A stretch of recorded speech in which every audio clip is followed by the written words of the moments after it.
This is Anne. I am going to spend this time to elaborate on the beliefs of the inner child.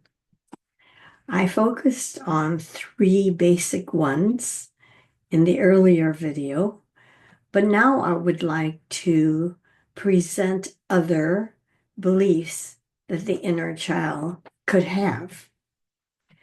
Now, these are only samples. And it doesn't mean that there are not many, many more that are affecting us and we don't realize it. And part of my effort in presenting this material is for you to have illuminated in your own inner world what is determining who you are, how you see yourself, the world, and others, because it comes from these beliefs as well as the strategies that I discussed earlier. Now, the ones I mentioned before, I believe, are I am not good enough. I am alone. The world is not a friendly place. Just in the last few hours, I realized that one's identity is also part of the belief. For example, do you believe that your basic identity is being human? What if your basic, who you are in essence, is spirit?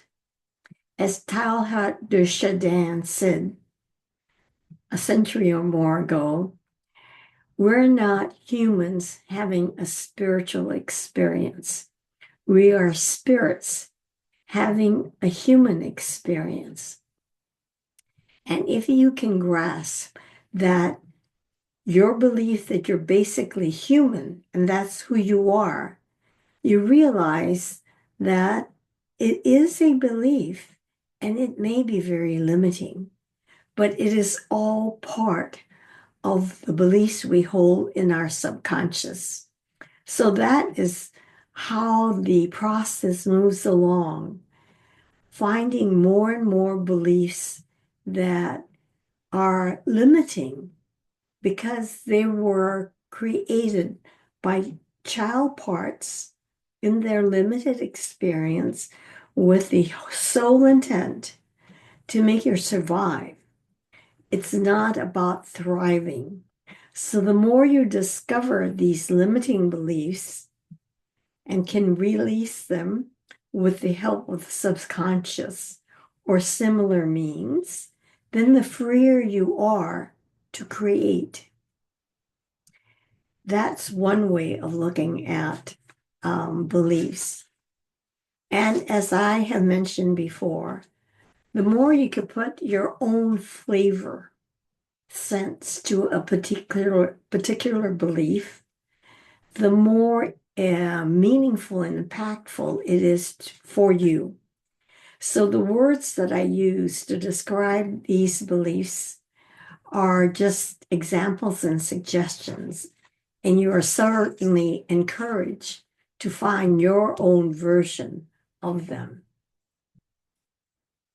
So here is another one. I have to be perfect to be loved. This, of course, is associated with the strategy of perfectionism. And many of us don't realize we have this belief we have to be a certain way because we weren't that certain way when we were hurt, when we were neglected, rejected, and so forth. There is a belief that arises in the young child part that I need to be something else. And the idea of perfectionism can be born there. So the belief is if I'm not perfect, I won't be loved. I will be rejected. Another one is if I express my emotions, I will be rejected. Now, this can come in families where, if in particular you were sensitive and expressive, you may have been saying things that parents and other members of the family didn't want to hear. Your expressions disturbed them, probably because it was true. Whether you were expressing how you were feeling truthfully, what you were saw happening and responded truthfully, they didn't want to hear. That is the world in which you grew up in. And so you formed the belief that I can't express my feelings or emotions or even have them because I'll be rejected. Another is I have to take care of others to be worthy. This, of course, is attached to the strategy of people pleasing, taking care of others' needs. And it can originate in the belief that you were at peril if you didn't take care of others. So you began people pleasing. But the core of that is that if we're not doing that, I don't have a chance for love. I will be rejected and found not to be worthy unless I behaved in that fashion.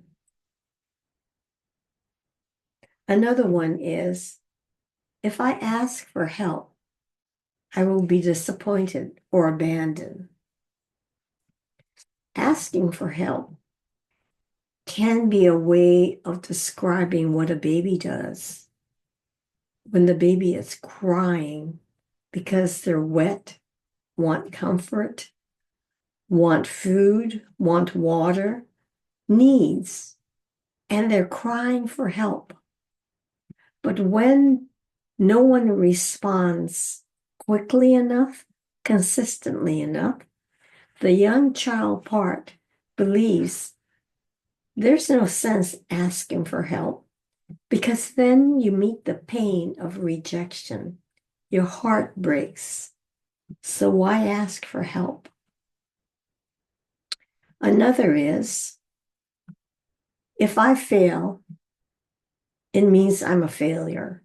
Or my version is if I make a mistake, that's disaster. I have a story about being in Hawaii at my mother's home, and we're leaving the house, and I left the keys to the car in the house. It was just the three of us, my husband, my mother, and I. And my husband was evidently furious at me, and I was very distressed and tried to find a way to remedy the situation. My mother wisely said, everyone makes mistakes, you know. Well, she reminded me of a truth that the adult got, and it was comforting. It reminded me of a wisdom I didn't know I had. And that calmed me to find ways of breaking into the house so I could get the key. The important thing is that it triggered the belief that I cannot fail. I can't make mistakes. And I have other examples of being in the experience of having made a mistake or having failed and feeling the stress of it. Another one is love has to be earned. It's not freely given. Again, the childhood experience of wanting comfort, whether a baby or a toddler, You want to feel loved because that's what all of us want, to feel cherished, understood, respected, loved. And the young child, since it wasn't freely given, believed that the child needed to earn it. And it came up with strategies of being perfect, of being people pleasing, of being super independent and self reliant, or overachieving, driving to fulfill the idea that would enable them to feel that love was there for them. It required effort. It wasn't as if love was freely given. Mixed in all of this is the idea of trust. Any painful childhood experience broke the child's heart. Once broken, it's hard to trust anyone not to break it again. So naturally, we create walls around the heart to protect us. The walls constitute a declaration. No one can be trusted. There is no trust in the world. Because if you trust, your heart will be broken. You will be hurt. So those are some beliefs that you can look at to see whether you have your versions of it operating, because obviously these are very limiting. You need to get to the other side. And to get to the other side, because all of these beliefs and limited strategies live in the subconscious, it's important to engage the subconscious, which is something I will talk about probably next week, where I will elaborate how the subconscious is essential and vital for any movement forward spiritually in terms of personal development.